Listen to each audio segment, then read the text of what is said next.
Hello everyone, मैं कल्याणी शर्मा आपका स्वागत करती हूँ हमारे चैनल बिजनेस गुरु में। हम लोग आप लोगों के लिए लेकर आए हैं बिजनेस मैनेजमेंट का कंप्लीट स्टडी मटेरियल, जो आपको कॉलेज लेवल स्कूल लेवल में हेल्प करेगा, जिसमें हम आप लोगों को एक एक टॉपिक विद एक्सप्लेनेशन पढ़ा रहे हैं। तो प्लीज़ चैनल को सब्सक्राइब कीजिए और बेल आइकन ज़रूर प्रेस कीजिए ताकि वीडियो अपडेट्स आपको टाइम टू टाइम मिल जाए और अपनी स्टडी कंटिन्यू करते रहिए। आप लोगों के लिए हम लोग कंटिन्यू कंप्लीट मटेरियल लेकर आएंगे।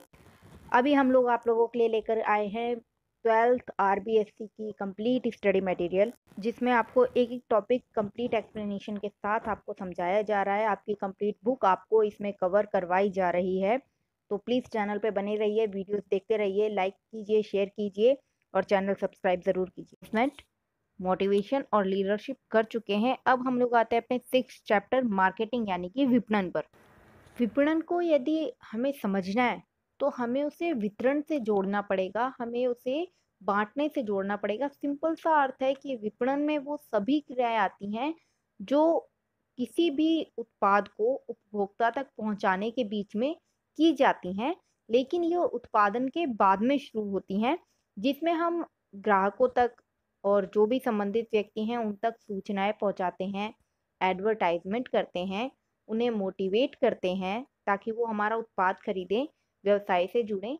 तो ये सभी कार्य विपणन यानी कि मार्केटिंग में आते हैं। आपने खुद ने देखा होगा कि गलियों में कई कंपनीज के प्रोडक्ट लेकर कुछ व्यक्ति आते हैं, वो आपको मार्केटिंग के ज़रिए बताते हैं, आपको प्रचार करते हैं, आपको कहते हैं कि ये प्रोडक्ट ऐसा है, आप जो मार्केट में ले रहे हो ये उससे ज़्यादा बेहतर है, आप जितने में खरीदते हो उससे कम रेट में मिलेगा, वगैरह वगैरह। वो इस तरीके से आपको क्वालिटीज़ बताते हैं। तो ये एक मार्केटिंग का ही तरीका है, जिसमें विभिन्न कंपनियां अपने ग्राहकों को जोड़ने के लिए, आकर्षित करने के लिए उनसे संपर्क स्थापित कर रही हैं। और ये संपर्क निर्माता या उत्पादक खुद जाके नहीं कर रहा है, वो अपने ही कर्मचारियों को भेजकर या संस्था के व्यक्ति आपसे जुड़कर ये कार्य करते हैं। तो यदि हम इजी लैंग्वेज में कहें तो विपणन उन सभी व्यावसायिक क्रियाओं का समामेलन है या व्यवस्थित रूप है जो वस्तुओं और सेवाओं की उपयोगिता को उत्पन्न यानी कि मांग को उत्पन्न करती हैं और उन्हें उत्पादन केंद्र यानी कि उत्पादक से लेकर उपभोक्ता केंद्र यानी कि यूजर्स तक पहुंचाने में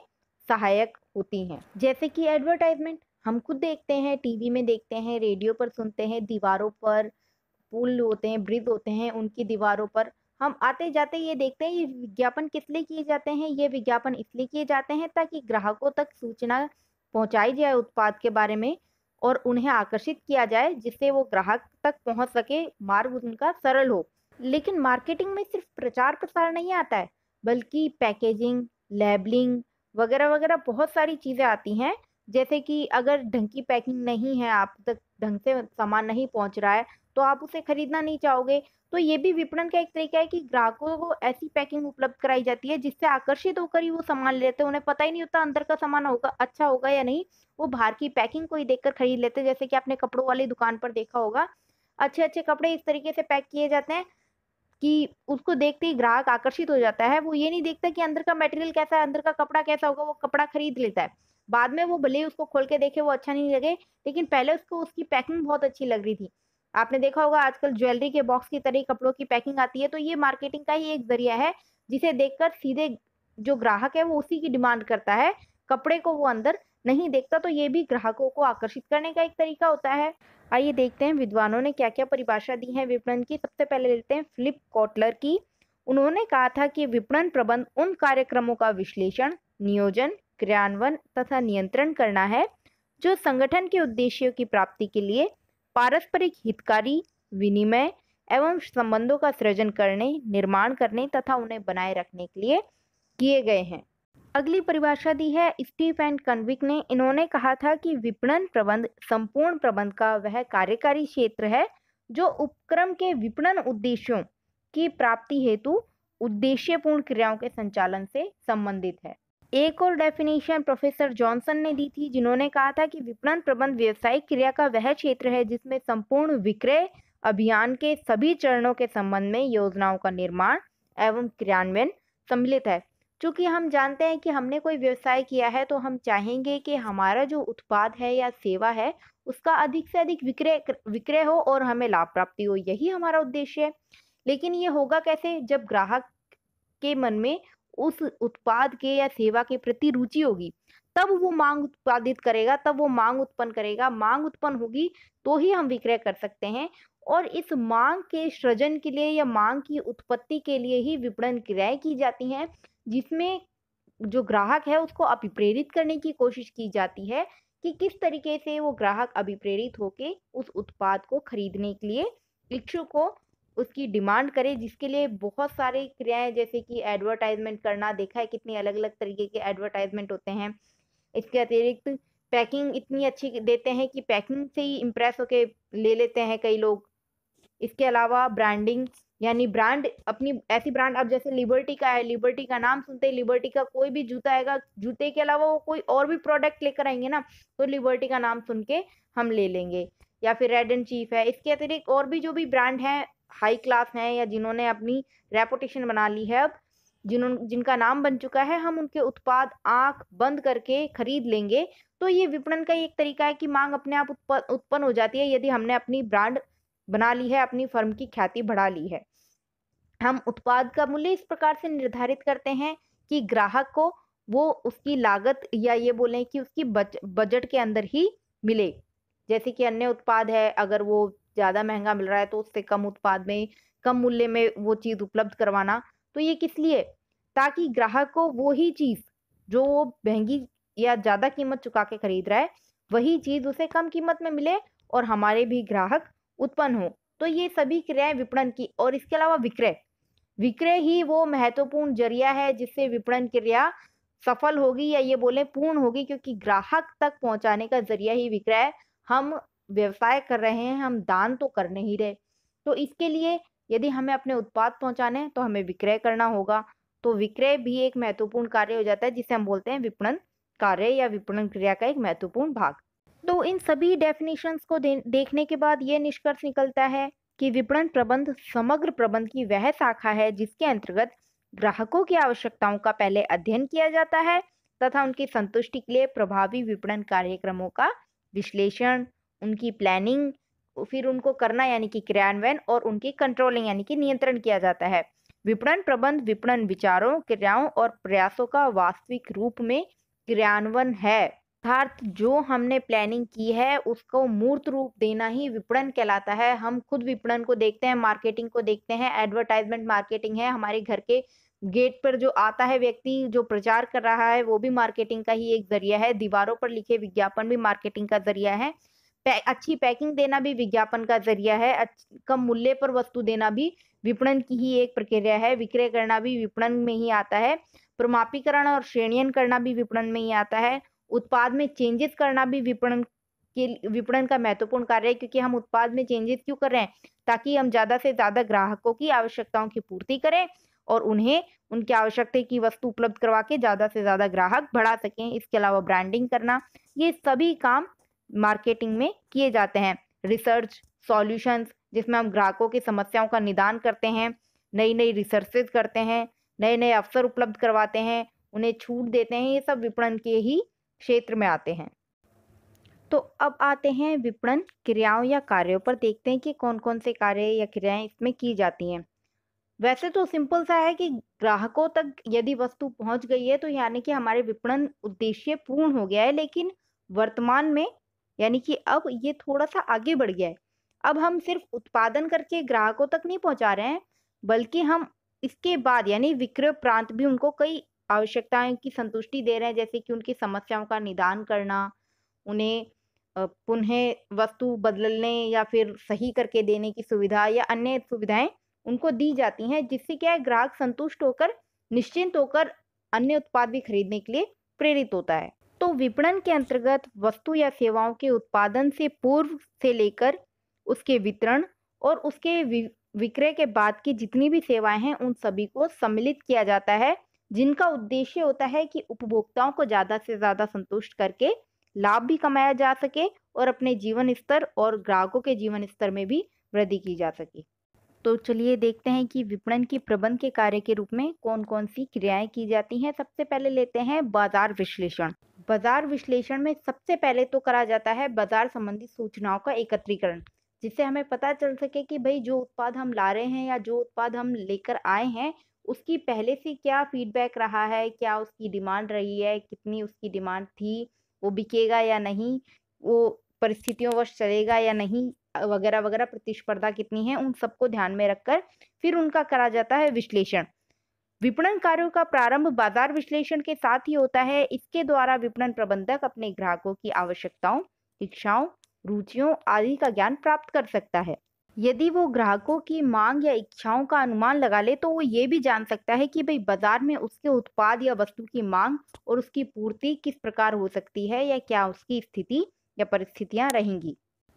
जैसा कि आपने कॉस्मेटिक प्रोडक्ट्स, कॉस्मेटिक क्रीम्स वगैरह के बारे में सुना होगा कि पहले उससे काफ़ी शिकायतें आती थी, केमिकल प्रोडक्ट होता है या स्किन एलर्जी, स्किन कैंसर। तो इससे एक मार्ग प्रशस्त हुआ था आयुर्वेदिक ट्यूब या क्रीम का। तो इस तरीके से पतंजलि एक फर्म आई जिसने देशी चीज़ें, आयुर्वेदिक चीज़ें लानी शुरू करी। तो ये होता है बाजार का विश्लेषण, जिसमें हम ये पता करते हैं ग्राहक कैसी चीज़ चाहता है, ग्राहक की हम इच्छा या उसकी रुचियों का अनुमान लगाकर उस तरीके से ही अपने प्रोडक्ट का अनुमान लगा सकते हैं, भाई इसकी बिक्री कितनी हो सकती है और हमारे लिए लाभ के अवसर कितने हैं। अगला कार्य आता है विपणन नियोजन। इसमें प्रबंधक विपणन योजना बनाता है, भाई किस तरीके से ग्राहक तक चीज पहुंचानी है, सूचनाएं पहुंचानी है, ग्राहकों को आकर्षित करना है, ग्राहकों को संतुष्ट करना है। विपणन का महत्वपूर्ण कार्य ग्राहकों की संतुष्टि है। तो संगठन के विपणन उद्देश्यों को प्राप्त करने के लिए विपणन प्रबंधक का एक और महत्वपूर्ण कार्य उचित विपणन योजना का विकास करना है। इसके लिए विपणन के लिए निर्धारित लक्ष्यों के अनुरूप एक पूरी विपणन योजना तैयार करनी होगी, जिसमें उत्पादन के स्तर में वृद्धि, वस्तुओं का प्रवर्तन आदि महत्वपूर्ण पक्ष सम्मिलित किए जाएंगे तथा इन उद्देश्यों की प्राप्ति के लिए क्रियान्वयन कार्यक्रम का निर्धारण किया जाएगा। यानी कि यहाँ पे हम पूरी प्लानिंग करके चल रहे हैं कि किस तरीके से हमें ये देखना है कि भाई ग्राहक को ज़्यादा से ज़्यादा संतुष्ट किया जा सके। इसके अतिरिक्त हम ये देखते हैं कि भाई किस तरीके से हम उत्पाद में चेंजेस कर सकते हैं, ग्राहक की क्या रुचियां बदल रही हैं, हमें उत्पादन स्तर कितना बढ़ाना है ताकि हम ज़्यादा से ज़्यादा ग्राहकों की मांग पूरी कर सकें। इसके लिए हमें उत्पादन में भी वृद्धि करनी होती है। अब अगला कार्य आता है विपणन संचार कार्य। हमें ग्राहकों की रुचियों का पता कैसे चलेगा? सूचनाओं के जरिए। ग्राहक को हमारे नए उत्पाद का पता कैसे चलेगा? सूचनाओं के जरिए। तो इसके लिए हमें संचार माध्यमों का चुनाव करना पड़ेगा, संचार कार्य करने पड़ेंगे।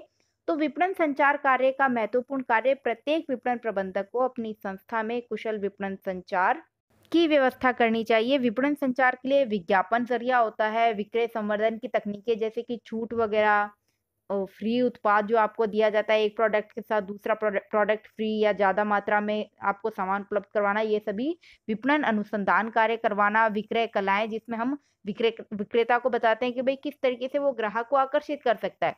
प्रचार, सुझाव, ये सभी कार्य इसमें किए जाते हैं। बेहतर विक्रय कला और प्रचार से क्या होता है कि जो भी हमारे भावी ग्राहक हैं या फिर जो अभी वर्तमान में जो भी ग्राहक हैं, उन तक हमारी सूचनाएं आसानी से पहुंच जाती हैं। आपने देखा होगा, आप दुकान पर जब सामान लेने जाते हो तो वो जो दुकानदार होता है आपको एक प्रोडक्ट के साथ दूसरा प्रोडक्ट भी दिखाता है। वो बताता है कि भाई ये प्रोडक्ट इससे भी अच्छा है और कम दाम पे है, आप लेकर जाओ, मैं गारंटी देता हूँ बहुत अच्छा निकलेगा, नहीं निकले तो पैसे वापस ले जाना। तो ये क्या है? ये विक्रय कला का एक तरीका है, ये विक्रय की कला है जिससे ग्राहकों तक संदेश भी पहुंच रहा है, नए उत्पाद की जानकारी भी पहुंच रही है और ग्राहकों के लिए भी ऑप्शन आ रहे हैं ज़्यादा से ज़्यादा चुनाव के।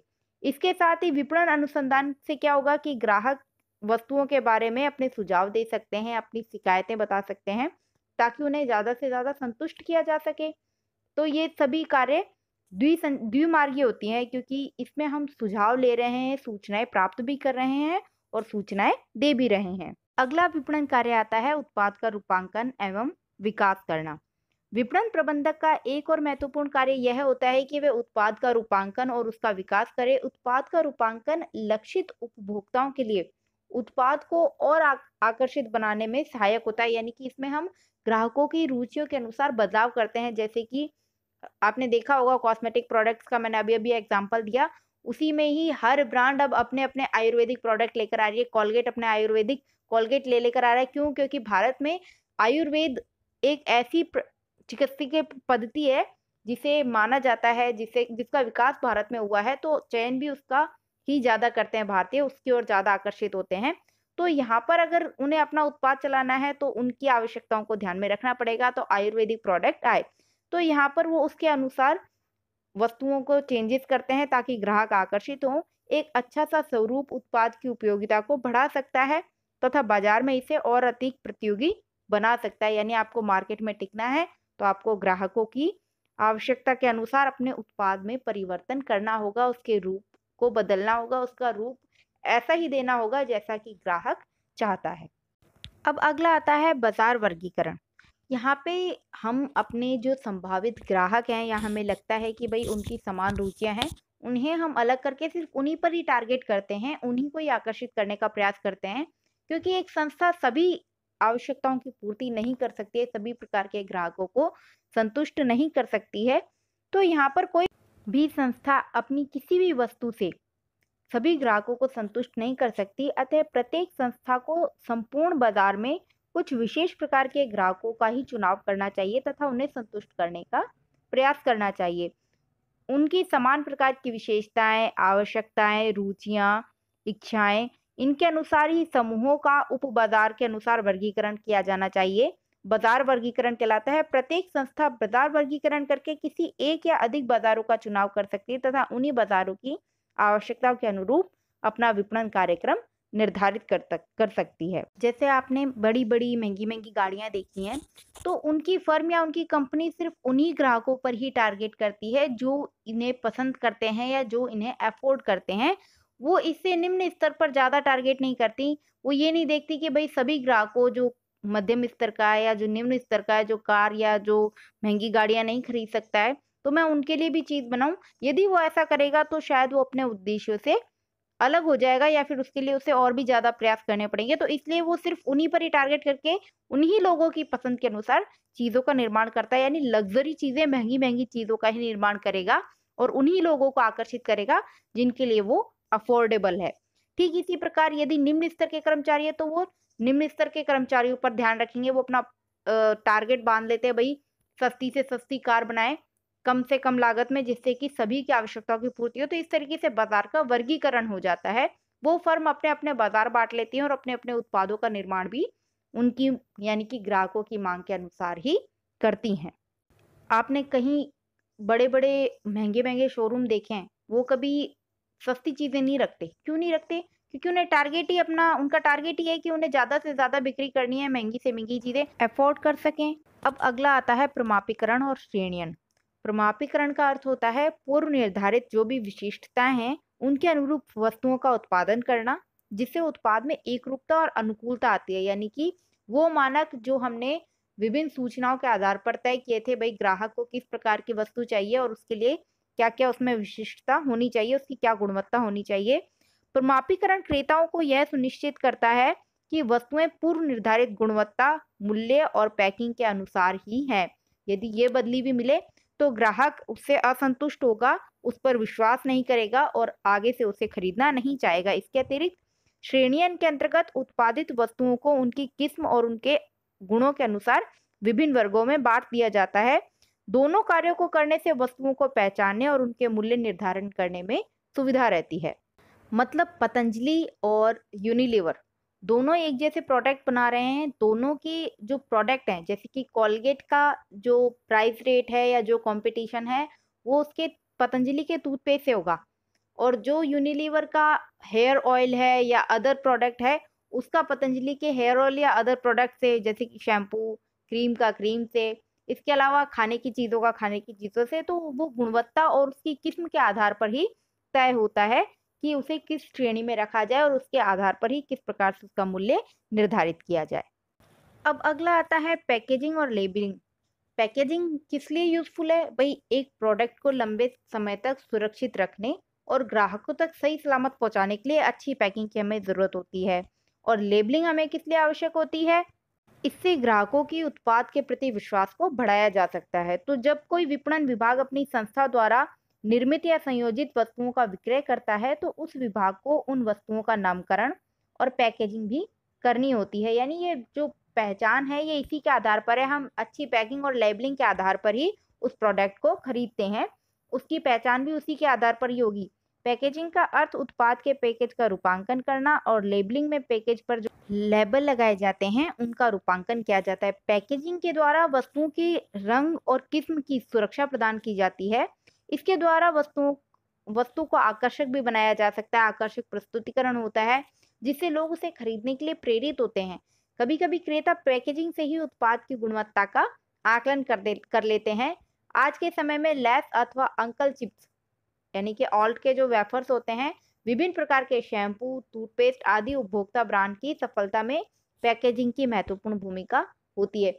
यानी हम ये देखते हैं कि भई उसकी पैकिंग किस प्रकार से की गई है, उसकी पैकिंग में जो प्रोडक्ट यूज़ हुआ है, यदि वो अच्छा है तो अंदर का प्रोडक्ट भी डेफ़िनेटली अच्छा होगा, ये हमारी मानसिकता या अवधारणा रहती है। अब अगला आता है ब्रांडिंग। आपने खुद ने देखा होगा जब भी ब्रांड का नाम आता है तो हमारे दिमाग में कई कंपनीज के नाम आते हैं, जैसे कि लिबर्टी हुई, बाटा हुई, कपड़े में गुच्ची, अरमानी हो गए। तो ये सब ब्रांड्स इतना इफेक्ट डालते हैं कि व्यक्ति इनका नाम सुनते ही इनके प्रोडक्ट खरीदने के लिए तैयार हो जाता है, चाहे वो किसी भी कीमत पर हो, कितने भी महंगे हों। तो इसीलिए किसी भी उत्पाद की सफलता के लिए सही ब्रांड का नाम महत्वपूर्ण भूमिका निभाता है। विपणन के लिए एक महत्वपूर्ण निर्णय यह लिया जाता है कि क्या उत्पाद को उस वर्ग विशेष के नाम, यानी उत्पाद किस वर्ग का है, जैसे कि पंखे या पेन वगैरह वगैरह का। जैसे पंखे में हम जानते हैं पॉलर पंखे आते हैं, पेन में रेटोमैक पेन आते हैं। हम लोग कई तरीके के ब्रांडेड चीज़ें यूज़ करते हैं, हमने भी की हैं। तो ये क्या करती हैं, ये उस ब्रांड के प्रोडक्ट को अन्य प्रोडक्ट से अलग रखती हैं, अलग बनाती हैं। सिर्फ इस ब्रांड का नाम आते ही हम उस ब्रांड के प्रति आकर्षित हो जाते हैं। क्यों? क्योंकि इसने अपनी एक ख्याति उपलब्ध की है, तो जिससे उत्पाद के लिए उपभोक्ता का लगाव उत्पन्न हो जाता है। जैसे ही किसी भी ब्रांड ने नया प्रोडक्ट निकाला, हमने देखा ये वही ब्रांड है जो हम अब तक इस्तेमाल करते आए हैं, तो हम पूरी निश्चिंतता से उस सामान को खरीद लेंगे। क्यों? क्योंकि हमने पहले भी उस ब्रांड का यूज़ किया है, उस ब्रांड का नाम ही इतना है कि हम सोचते ही नहीं कि भई ये कोई खराब चीज़ बना सकता है। तो ये होता है ब्रांड का इफ़ेक्ट, जिससे विक्रय में वृद्धि होती है, विक्रय संवर्धन में सहायता होती है।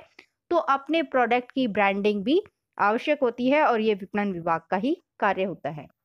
ब्रांडिंग के बाद में आता है ग्राहक समर्थन सेवाएँ, जिसमें ग्राहकों द्वारा बार-बार क्रय करने और ब्रांड के प्रति स्वामी भक्ति विकसित करने के लिए इसे बहुत यूज़फुल माना गया है। विपणन प्रबंधन का यह महत्वपूर्ण कार्य होता है कि ग्राहक समर्थन सेवाओं का विकास किया जाए, जैसे कि बिक्री के बाद की सेवा, ग्राहकों की शिकायतें दूर करना, समायोजन को देखना, साख सेवा, रखरखाव सेवाएँ, तकनीकी सेवाएँ प्रदान करना और उपभोक्ता सूचनाएँ देना।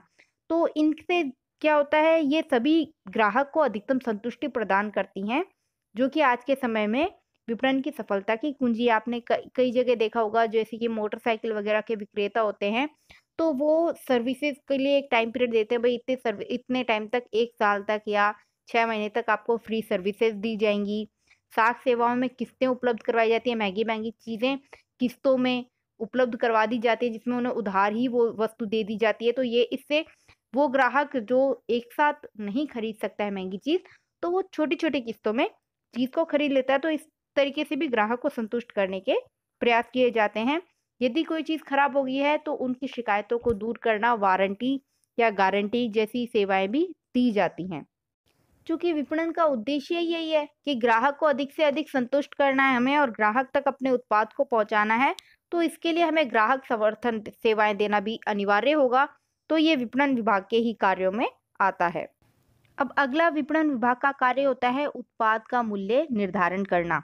ये मैंने पहले भी बताया था कि हम जो ग्राहक है, यानी कि हमें ही मान लो, हम भी वही चीज़ खरीदना पसंद करेंगे जो हमें बेहतर क्वालिटी में, कम लागत में, यानी कि कम कीमत में मिल रही है। ये हमारी भी प्रायोरिटी रहती है कि हम ऐसी वस्तुओं को प्रायोरिटी दें जो अच्छी किस्म की हों, लेकिन उनके लिए हमें पैसे ज़्यादा खर्च ना करने पड़े। तो इसीलिए विपणन विभाग का भी ये कार्य होता है कि वो ग्राहक को उसकी आवश्यकता अनुसार वस्तुएँ उनके बजट के अनुसार उपलब्ध करवाए। तो किसी वस्तु की माँग का उसके मूल्य से सीधा संबंध होता है। सामान्यतः यदि मूल्य कम है, तो उत्पाद की माँग बढ़ जाएगी। यदि मूल्य अधिक है, तो उत्पाद की माँग घट जाएगी, यानी कि महँगी चीज़ें हम ज़्यादा खरीदना नहीं चाहेंगे। यदि वस्तु की कीमत बढ़ा दी जाए, तो आप खरीदना चाहोगे? नहीं। लेकिन यदि घटा दी जाए, तो आप उसे ज़्यादा से ज़्यादा खरीदने की कोशिश करते हो। तो उत्पाद का मूल्य वह राशि है जिसका भुगतान उत्पाद को प्राप्त करने के लिए ग्राहक को करना पड़ता है।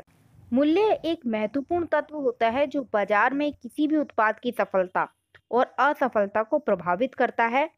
यानी कि हम किस तरीके की रेट मार्केट में लेकर आ रहे हैं जो अपने प्रतिद्वंदी प्रोडक्ट से, यानी कि जो प्रतिस्पर्धा में है, जो उसी के जैसे समान प्रोडक्ट हैं, उनकी रेट के अकॉर्डिंग क्या विशेष है, इसके आधार पर ही उसकी सफलता और असफलता को तय करेगा। विपणनकर्ताओं को मूल्य निर्धारक तत्वों का ठीक से विश्लेषण करना अनिवार्य होता है। इसके बाद में विपणन विभाग का कार्य आता है विक्रय। जैसा कि हम जानते हैं कि यदि ग्राहकों तक वस्तु पहुंचानी है तो उसका एक ही जरिया है विक्रय। विक्रय वो माध्यम है जिसके जरिए ग्राहक तक वस्तु पहुंचती है। तो इस कार्य के अंतर्गत विपणन विभाग माल के स्वामित्व का हस्तांतरण करता है या करने का अनुबंध करता है। यानी कि जो वस्तु अब तक विक्रेता की थी, जब हमने विक्रय कर दिया तो हमने उसे उपभोग का अधिकार दे दिया, भाई अब ये वस्तु आपकी हो गई है, आपके अधिकार क्षेत्र में, आप जैसा चाहो इसका इस्तेमाल करो, अभी करो, ना करो, तोड़ो, जो मर्जी करो, अब इससे मेरा कोई लेना देना नहीं है। हाँ, लेकिन यदि अब तक में विक्रय नहीं हुई होती तो विक्रेता क्रेता को कुछ कह सक यानी उस व्यक्ति को कुछ कह सकता था, तोड़ने फोड़ने पर या उपभोग पर। विक्रय होने के बाद में अधिकारों का हस्तांकन हो गया है, उसे पूरा अधिकार मिल गया है कि अब वो उस खरीदी हुई वस्तु के साथ कुछ भी कर सकता है। इस हेतु माल का मूल्य और विक्रय शर्तों को निर्धारित करना, मूल्य सूचियों का प्रकाशन करना, विक्रयकर्ताओं को नियुक्त करना, ये विपणन विभाग का कार्य होता है। विपणन विभाग क्या करता है, वो ये देखता है कि जो भी फर्म में प्रोडक्ट उत्पादित हुआ है वो किसके द्वारा, यानी कि एजेंट तैयार करना, भाई कौन कौन एजेंसी ले रहा है, किसे हम अधिकार दे रहे हैं कि हमारे प्रोडक्ट बेचे जाएं, कहाँ बेचे जाएंगे, किस मूल्य पर बेचे जाएंगे, ये सभी तय करना विपणन विभाग का कार्य होता है।